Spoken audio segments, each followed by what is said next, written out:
ખેડૂત મિત્રો, આજે આપણે આણંદ જિલ્લાનું ઉમરેઠ તાલુકાનું ઊંટખરી ગામ છે અને આપણા પ્રગતિશીલ ખેડૂત છેલ્લા 5 વર્ષથી પ્રાકૃતિક ખેતી કરતા એવા કિરીટસિંહ કલ્યાણસિંહ ચૌહાણ આપણી સાથે છે.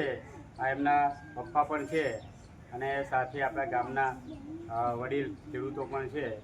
તો આ ગામની અંદર આ વખતે એક નવીન પ્રયોગ એવો કરવામાં આવ્યો છે કે ભાઈ કિરીટસિંહ પ્રાકૃતિક ખેતી તો કરે છે, પણ એમણે આ વખતે જે ગૌરી વ્રત છે, નાની બાલિકાઓ અને નાની દીકરીઓ જે ગૌરી વ્રત કરતી હોય છે કે જેને આપણે ગોયરો કહે છે, તો એની અંદર એમને એવો વિચાર આવ્યો કે ભાઈ હું આ પ્રાકૃતિક ખેતી તો કરું જ છું, પણ પ્રાકૃતિકની સાથે સાથે આપણી ધાર્મિક જે તહેવાર છે, આપણા ભારતીય સંસ્કૃતિ અને એના જે સંસ્કારનું સિંચન થાય બરાબર, તો એની અંદર આપણે આ નાની નાની બાલિકાઓ છે તો એમણે આ જે ગોયરો છે એની અંદર એમણે જે દેશી ગાય આધારિત જે ઘન જીવામૃત બનાવેલું છે, એ ઘન જીવામૃત આખા ગામની જેટલી બી છોકરીઓ છે નાની નાની સ્કૂલની, તો લગભગ મારા ખ્યાલ મુજબ અંદાજિત 150 થી 150થી વધુ નાની નાની દીકરીઓ આખા ગામની છે. એમણે દેશી ગાય આધારિત ઘન જીવામૃત બનાવીને આ ગોયરો પ્રાકૃતિક ગોયરો મીન્સ કે આપણે પ્રાકૃતિક ખેતી તો કરીએ છીએ, પણ આપણા જીવન ધોરણ જો આપણે પ્રાકૃતિક જીવનશૈલી અપનાવીશું અને એમાંય ખાસ કરીને બાળકોને, દીકરીઓને અને નાના બાળકોને જો તમે પ્રાકૃતિક ખેતી વિશેનું જો નાનપણથી એનું સિંચન કરશો, તો આ એક શરૂઆત એવી છે કે ભાઈ ગોયરો પણ આપણે એની 7 પ્રકારના ધાન આની અંદર કરેલા છે, એ ફક્ત ને ફક્ત દેશી ગાય આધારિત ઘન જીવામૃત જે બનાવેલું એમણે, એ બધી 150 થી 150થી વધુ નાની દીકરીઓને આપ્યું. અને આ બધી ગોયરો તમને દેખાઈ રહેલી છે એ સ્કૂલની બાળાઓ છે. અત્યારે અનેક છોકરીઓ અત્યારે ચાલુ સ્કૂલ છે તો સ્કૂલમાં પણ છે, તો આ જે દીકરીઓ છે એમને આ ઘન જીવામૃત બનાવીને આ પ્રાકૃતિક રીતે ગૌરી વ્રત ઉજવણી કરવાનું એક ખૂબ સરસ કામ કરેલું છે. તો એક પ્રેરણા બીજા ગામમાં પણ જ્યારે આવતી સાલ ગૌરી વ્રત આવે તો જેટલા ખેડૂતો પ્રાકૃતિક ખેતી કરે છે પોતાના ગામમાં નાની દીકરીઓ છે એમને પણ આવું ઘન જીવામૃત આપે અને શરૂઆત કોઈપણ ધાર્મિક તહેવાર હોય કે આપણું કોઈપણ વસ્તુ હોય તો એને ધાર્મિકતા સાથે એટેચ કરીને આપણે પ્રાકૃતિક ખેતી તરફ વળે લોકો, એવો એક સારામાં સારો આ પ્રયોગ કિરીટસિંહ કલ્યાણસિંહ ચૌહાણ એમના તરફથી એમણે કરેલો છે. તો આટલી મારી વાત કરીને હું અહીંયા પૂર્ણ કરું છું. જય ગૌ માતા. પહેલાં તો મારું નામ કહું, ચૌહાણ કિરીટસિંહ કલ્યાણસિંહ, ગામ ઊંટખરી, તાલુકો ઉમરેઠ, જિલ્લો આણંદ.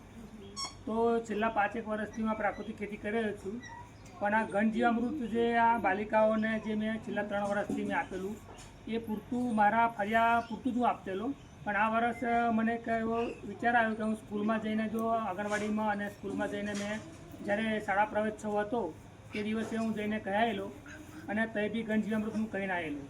તો ઘણા વાલીઓ તથા બાળકો મારા ફાર્મ પર આવી અને 150થી વધુ બાળકોને મેં આ ઘન જીવામૃત આપેલું છે. અને એનાથી આ બાળકોએ જે આ ગોયરો વાવી એમાં બહુ સરસ રીતે એનું રિઝલ્ટ મળેલું છે અને ગ્રીનરી તથા ઉગવામાં એનો સારામાં સારો ગ્રોથ મળેલો છે. અને બીજું કે જો આ એક મેસેજ મારો એવો છે કે જો બધા જ આ પ્રમાણે જો આ પ્રાકૃતિક રીતે એક ખેતીનો પ્રચાર પ્રસાર થશે અને બધા વાલીઓ પ્રાકૃતિક ખેતી તરફ વળશે, એવું મારી આ ઝુંબેશ છે. જય ગૌ. તારું નામ શું છે? ચૌહાણ જીનલબેન રણજીતસિંહ. જોરથી ફરી બોલ. ચૌહાણ જીનલબેન રણજીતસિંહ. બરાબર છે. ગામ કયું? ઊંટખરી. તાલુકો? ઉમરેઠ. અને જિલ્લો? આણંદ. હવે આ તમે આ ગૌરી વ્રત જે કર્યું છે ગૌરો, એની અંદર આ જે કર્યું છે તો એની અંદર તમે આની અંદર શું ઉપયોગ કર્યો એમ? કિરીટ કાકાએ છાણિયું ખાતર આપ્યું. હા, આ ઊંટખરી ગામના કિરીટસિંહ કલ્યાણસિંહ ચૌહાણ જે પાછળ બેઠા છે એમણે આ એમના ગામની આ બધી દીકરીઓને પોતે ઘન જીવામૃત, દેશી ગાય આધારિત જે ઘન જીવામૃત બનાવેલું, એટલે એમણે આ બધી જે કંઈ જો આ 7 પ્રકારનું ધાન છે બરાબર છે, એ એકદમ ફર્સ્ટ ક્લાસ રીતે ઘન જીવામૃત આધારિત આ ગોયરો કરી છે, એટલે કે પ્રાકૃતિક પ્રાકૃતિક રીતે ગોયરો કરેલી છે.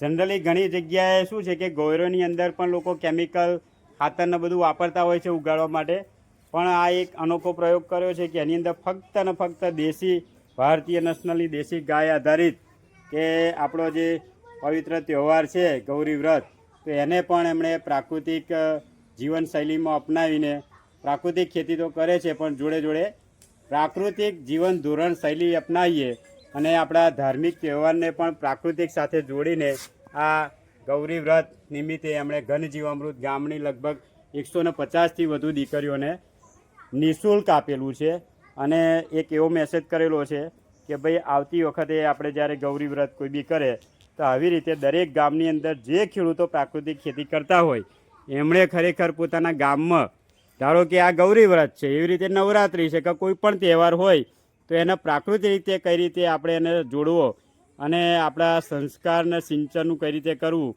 એ આ એક ઉત્તમ ઉદાહરણ ઉટખરી ગામનું છે. કીર્તિસિંહ કલ્યાણસિંહ ચૌહાણ, ઉટખરી ગામ, તાલુકો ઉમરેઠ, જિલ્લો આણંદ.